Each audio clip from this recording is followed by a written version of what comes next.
Hello friends, स्वागत है आप सभी का हमारे चैनल चलो फिल्म सिने में। आज मैं एक्सप्लेन करने जा रहे हैं 2022 में I the Jurassic world dominion को। और अगर आपको एनिमेटेड मूवीज का एक्सप्लेन सुनना पसंद है तो मेरा एक दूसरा चैनल है जिसका लिंक मैंने डिस्क्रिप्शन में और कमेंट सेक्शन में दे दिया है, तो एक बार मेरे उस चैनल को भी विजिट कीजिए और अगर आपको पसंद आता है तो फिर सब्सक्राइब कीजिए। तो let's roll up the intro और चलो फिल्म सुने। तो कहानी शुरू होती है वहीं से जहां पर इसका पहला वाला पार्ट खत्म हुआ था। सारे डायनासोर्स ह्यूमंस के बीच में नॉर्मली रहने लगे थे, जिसकी वजह से ह्यूमंस को लगातार तकलीफ हो रही थी। उनकी पॉपुलेशन लगातार कम होती जा रही थी और डायनासोर्स बढ़ते ही जा रहे थे। और इसी सब के बीच में एक नई कंपनी निकल करके आती है जिसका नाम होता है बायोसिन। बायोसिन यहाँ पर अलग अलग डायनासोर्स के बारे में स्टडी करती है और उनके बारे में पता करती है। इसके बाद हम देखते हैं क्लेयर को, जो कि अलग अलग जगह पे फंसे हुए डायनासोर्स को अभी भी बचा रही होती है। अब क्योंकि ये डायनासोर्स ह्यूमंस के बीच में आ चुके हैं तो बहुत सारे ह्यूमंस इन्हें बेचने और खरीदने का काम करते हैं और ऐसी ही चीज़ों से क्लेयर डायनासोर्स को बचाती है। वो ऐसे एक डायनासोर को आज़ाद कर देती है, पर अब उसके दोस्त यहाँ पर उससे ये बोलते हैं कि वो इस काम को आगे नहीं कर सकते क्योंकि उन्हें सीबीआई की ज्वाइनिंग का ऑफर आया है, इसीलिए वो लोग उसे छोड़ करके निकल जाते हैं। और अब नेक्स्ट सीन में हम देखते हैं ओवन को। ओवन भी यहाँ पर दूसरे डायनासोर्स को बचा रहा होता है। और इसके बाद हम देखते हैं शार्लेट को। शार्लेट अब काफ़ी बड़ी हो गई है और वो इन्हीं दोनों के साथ में रह रही होती है। ये दोनों उसे अपनी बेटी की तरह ही मानते हैं, पर शार्लेट यहाँ पर परेशान होती है क्योंकि उसे जंगल के बीच में बने हुए घर में रहना पड़ता है और उसे शहर में ज़्यादा जाने नहीं दिया जाता है। ये सब कुछ ओवन उसकी सिक्योरिटी के लिए कर रहा होता है क्योंकि उसे पता होता है कि कई लोगों की उसके ऊपर नज़र है। पर यहाँ पर शार्लेट को गुस्सा आ रहा होता है और वो अपने आप को बंधा हुआ फील करती है। अब ऐसे ही नेक्स्ट सीन में हम देखते हैं ब्लू को, जिसका फाइनली एक बच्चा हो गया है जिसे वो शिकार करना सिखा रहा होता है। और अब सीन शिफ्ट होता है कुछ टिड्डों पर, जो कि यहाँ पर पूरी फसल के ऊपर अटैक कर रहे होते हैं। ये टिड्डे साइज में काफ़ी ज़्यादा बड़े होते हैं और ये बायोसिन कंपनी ने ही बनाए होते हैं। इन टिड्डों की एक खासियत होती है कि ये टिड्डे बायोसिन के बनाए हुए किसी भी क्रॉप के ऊपर अटैक नहीं करते हैं और बाकी हर फसल को खा लेते हैं। अब ऐसे हुए एक जगह पे अटैक करते हैं तो इसकी इन्वेस्टिगेशन करने के लिए वहाँ पर एली आती है, जो कि जुरासिक पार्ट के फर्स्ट पार्ट में थी। यहाँ पर उसे सारी चीज़ें पता चल जाती है कि ये सब कुछ बायोसिन कंपनी ने किया हुआ है, पर अब उसे किसी की हेल्प चाहिए तो वो इसके लिए जाती है एलन के पास। एलन भी जुरासिक पार्क के फर्स्ट पार्ट में था और अब ये दोनों मिल करके जा रहे होते हैं बायोसिन कंपनी में, ताकि वहां पर जा करके ये लोग उसी टिड्डे का ब्लड सैंपल लेकर के आ सके और बाहर दुनिया को ये प्रूव कर सके कि ये टिड्डे बायोसिन कंपनी ने बनाए हैं और उन्हीं की वजह से पूरा क्लाइमेट खराब हो रहा है। और अब सीन शिफ्ट होता है ब्लू की तरफ, जहाँ पर हम देखते हैं कि ब्लू जाता है ओवन से मिलने के लिए, अपने बच्चे को दिखाने के लिए। तो अब ओवन उसके पीछे जाता है, जहाँ पर ब्लू के ऊपर काफी वक्त से कुछ लोग की नजर होती है जो कि बायोसिन कंपनी के लिए काम करते हैं और वो लोग ब्लू के बच्चे को किडनैप कर लेते हैं। ओवन यहाँ पर हेल्प करने की कोशिश करता है पर कुछ भी नहीं कर पाता। दूसरी तरफ शार्लेट भी गुस्से में साइकिल से अलग जा रही होती है कि तभी उसका भी किडनैप हो जाता है। ओवन ये भी देखता है पर वो यहाँ पर भी हेल्प नहीं कर पाता है। छोटी ब्लू और शार्लेट को किडनैप करने वाले बायोसिन कंपनी के लोग होते हैं और अब जब ब्लू का बच्चा जा चुका है तो ब्लू काफी ज्यादा नाराज होती है। यहाँ पर ओवन उससे प्रॉमिस करता है कि वो उसके बच्चे को वापस ले आएगा, पर अब ब्लू गुस्से में आकर के उसे काट लेती है। मतलब बहुत ज्यादा नहीं काटती, पर ऐसे ही अपना गुस्सा दिखाती है। अब शार्लेट और ओवन अपनी बेटी को बचाने के लिए जाते हैं उसे सीआईए में ज्वाइन किए हुए फ्रेंड के पास हेल्प मांगने के लिए।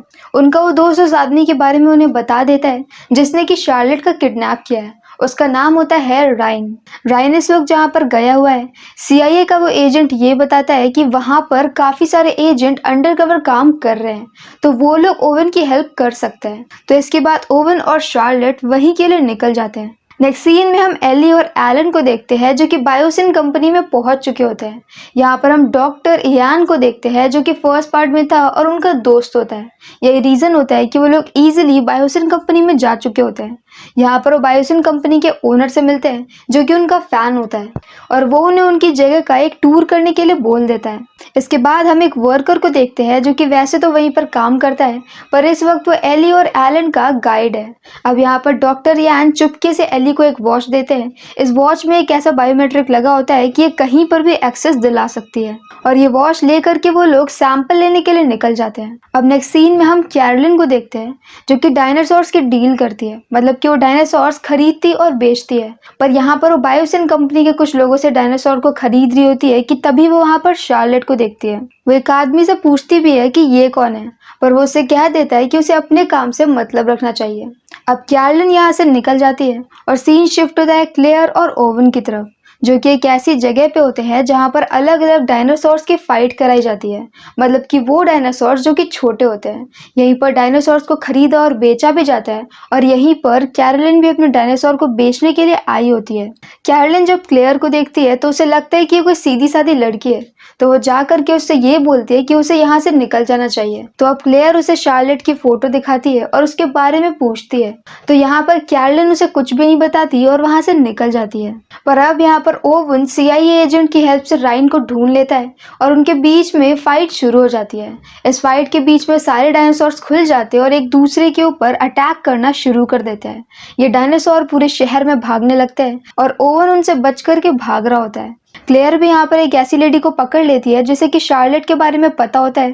पहले तो वो बहुत भागती है, पर एंड में आकर के वो बता देती है कि शार्लेट को बायोसिन लेकर के गए हैं। ये सुनने के बाद ही तभी वहां पर डायनासोर क्लेयर के ऊपर अटैक कर देते हैं और उसे बचाने के लिए वहां पर कैरोलिन आती है। कैरोलिन के साथ बच करके वो लोग प्लेन पे जाते हैं और तब तक पीछे से वहां पर ओवन भी आ जाता है और वो भी प्लेन के ऊपर चढ़ जाता है और ये तीनों ही निकल जाते हैं बायोसिन की तरफ। अब नेक्स्ट सीन में हम शार्लेट को देखते हैं जो कि बायोसिन में आ चुकी होती है। यहाँ पर उससे बात करने के लिए एक डॉक्टर आते हैं जो कि उसे उसकी माँ से रिलेटेड कुछ वीडियोस दिखाते हैं। वो उसे ये बताते हैं कि अभी तक उसे ऐसा लग रहा था कि शार्लेट को उसके दादाजी ने क्लोन करके बनाया होता है, पर रियलिटी पे शार्लेट को उसकी माँ ने बनाया होता है। उन्होंने उसे अपने ही DNA से बनाया था, बाकी वो बिल्कुल वैसे ही पैदा हुई थी जैसे कि एक नॉर्मल बेबी होता है। पर ये बात उसके दादाजी ने कभी भी किसी को भी नहीं बताई होती है। यहाँ पर शार्लेट अपनी माँ से रिलेटेड काफी सारी वीडियोस को देखती है और उसे बहुत अच्छा लगता है। अब वो डॉक्टर उसे ये बताता है कि उसकी बॉडी में कोई प्रॉब्लम थी जिसको ठीक करने के लिए उसकी माँ ने एक मेडिसिन बनाई थी और वो उसके ब्लड में ही डाल दी थी, जिसकी वजह से इस वक्त वो मेडिसिन उसके DNA में है और यही रीजन होता है कि उसे यहाँ पर लाया गया है। अगर डॉक्टर को उसकी वो ब्लड मिल जाती है तो फिर वो कई सारी बीमारियों का क्योर निकाल सकता है। अब शार्लेट उससे बात कर ही रही होती है कि तभी वहां पर बायोसिन कंपनी का ओनर आता है और वो डॉक्टर से बात करने लगता है। शार्लेट को मौका मिलता है और वो छोटे ब्लू को कैद से आजाद कर देती है और खुद भी वहां से भाग जाती है। दूसरी तरफ हम यहीं पर एलन और एली को देखते हैं जो कि यहाँ पर वॉच की हेल्प से उस रूम पर पहुंच गए होते हैं जहाँ पर काफी सारे टिड्डे बने होते हैं। वो उनमें से एक को पकड़ते हैं और उसका ब्लड सैंपल भी ले लेते हैं, पर अब वहाँ पर सारे टिड्डे उनके ऊपर अटैक कर देते हैं और वो लोग वहां से भागने लगते हैं। जब वो लोग भागते हैं तब उन्हें शार्लेट मिलती है और अब वो लोग शार्लेट को भी अपने साथ में कर लेते हैं क्योंकि वो उसकी माँ को जानते होते हैं। आगे उन्हें वही वर्कर मिलता है जो कि उन्हें ये रिवील करता है कि वो खुद भी उनकी हेल्प कर रहा है और वो डॉक्टर आयन के साथ में मिला हुआ है। वो उन तीनों को एक ट्रेन में बिठा देता है जो कि टनल से होते हुए बाहर जाती है ताकि वो लोग यहाँ से बाहर निकल जाएं। अब दूसरी तरफ हम उस प्लेन को देखते हैं जिसमें कि ओवन और क्लेयर आ रहे होते हैं। इस प्लेन के ऊपर एक डायनासोर अटैक करता है और प्लेन क्रैश होने लगता है। तो यहाँ पर ओवन क्लेयर को तो सीट के साथ जिसमें कि पैराशूट लगा होता है नीचे फेंक देता है, लेकिन अब वो खुद प्लेन के साथ क्रैश हो जाता है और इसी के साथ ये दोनों अलग हो जाते हैं। ओवन और कैरोलिन साथ में आ जाते हैं और क्लेयर अकेली पड़ जाती है। वो यहाँ पर एक डायनासोर से फाइट करती है और जैसे तैसे बच करके भाग रही होती है। दूसरी तरफ कंपनी का ओनर देख लेता है कि एक ट्रेन कहीं पर जा रही है और काफी सारे टिड्डे बेकाबू हो गए। ये देख करके उसे समझ में आ जाता है कि कोई तो वहां पर गया था। अब इसके बारे में पता करके उसे ये पता चलता है कि डॉक्टर इयान ने हेल्प करी है एली और एलन की। ये पता चलते ही वो डॉक्टर इयान को जॉब से निकाल देते हैं और अभी तक उन्हें ये नहीं पता चला होता है कि वो वर्कर भी उनके साथ में। अब वो वर्कर यहाँ पर डॉक्टर इयान को अलग लेकर के जाता है और वो उन्हें काफी सारे डिवाइसेस और एक जीप देता है ताकि वो यहाँ से भाग सके। डॉक्टर इयान यहाँ से निकल जाते हैं और वो ओनर ट्रेन को भी रुकवा देता है। तो ट्रेन रुकने के बाद यहाँ पर शार्लेट, एली और एलन ये तीनों ही बाहर आ जाते हैं जहाँ पर अब इनके सामने काफी सारे डायनासोर होते हैं और वो सभी इनके ऊपर अटैक करने वाले होते हैं कि तभी वहाँ पर डॉक्टर इयान आ जाता है और वो तीनों को बचा लेता है। दूसरी तरफ हम क्लेयर को देखते हैं जो कि भागते भागते कंट्रोल रूम जैसी जगह में पहुंच जाती है कि तभी वहाँ पर ओवन और कैरोलिन भी आ जाते हैं। तब तक वहाँ पर उस जीप से शार्लेट और बाकी सब भी आ जाते हैं और फाइनली फाइनली उनकी पूरी टीम यूनाइट हो जाती है। पर तभी वहाँ पर एक बहुत बड़ा सा डायनासोर आ जाता है और ये लोग जैसे तैसे उससे लड़ते हुए कंट्रोल रूम में चले जाते हैं। ये एक ऐसा रास्ता होता है जहाँ से वो लोग मेन कंट्रोल रूम तक जा सकते हैं। दूसरी तरफ ओनर को जब ये लगता है कि अब वो सारे टिड्डे उसके काबू से बाहर हो रहे हैं, तो वो उन सभी को जला करके मारने का ऑर्डर देता है। वो रूम में आग तो लगा देते हैं, लेकिन सारे टिड्डे शीशे तोड़ करके बाहर निकल जाते हैं और पूरे जंगल में आग फैल जाती है। यहाँ पर सभी लोग निकलने का प्लान कर रहे होते हैं कि तभी ओवन ये बोलता है कि उसने ब्लू से प्रॉमिस किया है, उसने एक डायनासोर से प्रॉमिस किया है कि वो उसके बच्चे को छुड़ा करके लेकर के आएगा। इसलिए वो ब्लू को लेने के लिए निकल जाता है, जहाँ पर उसके साथ में शार्लेट भी जाती है। दूसरी तरफ क्लेयर जाती है एली के साथ और सारे सिस्टम को बंद कर देती है। और अब इतना सब कुछ होने के बाद वो ओनर भी वहां से भागने की कोशिश करता है, पर तब उसके ऊपर दो डायनासोर अटैक कर देते हैं और उसकी भी डेथ हो जाती है। दूसरी तरफ ओवन को छोटा ब्लू भी मिल जाता है, जहाँ पर वो लोग उसे बेहोश करके ले आते हैं और इसके बाद वो सभी लोग चॉपर की तरफ भागने लगते हैं कि तभी वहां पर तो बहुत बड़े बड़े डायनासोर आ जाते हैं, लेकिन अब उनकी आपस में ही फाइट होने लगती है और ये सभी लोग निकलने वाले होते हैं। अब उनसे दोबारा से वही डॉक्टर मिलता है जो कि जिंदा बच गया होता है। वो उन्हें ये बोलता है कि उसे शार्लेट के ब्लड की जरूरत है, उसने गलती से एक बहुत ही खतरनाक टिड्डा बना दिया और अब उसे ठीक करने के लिए शार्लेट का ब्लड चाहिए। शार्लेट इसके लिए मान जाती है, तो वो लोग उसे भी अपने साथ में ले लेते हैं और फाइनली ये सभी लोग उस पूरी जगह से जिंदा बच गए होते हैं। मूवी के लास्ट सीन में हमें दिखाया जाता है कि डॉक्टर ने दवा बना ली होती है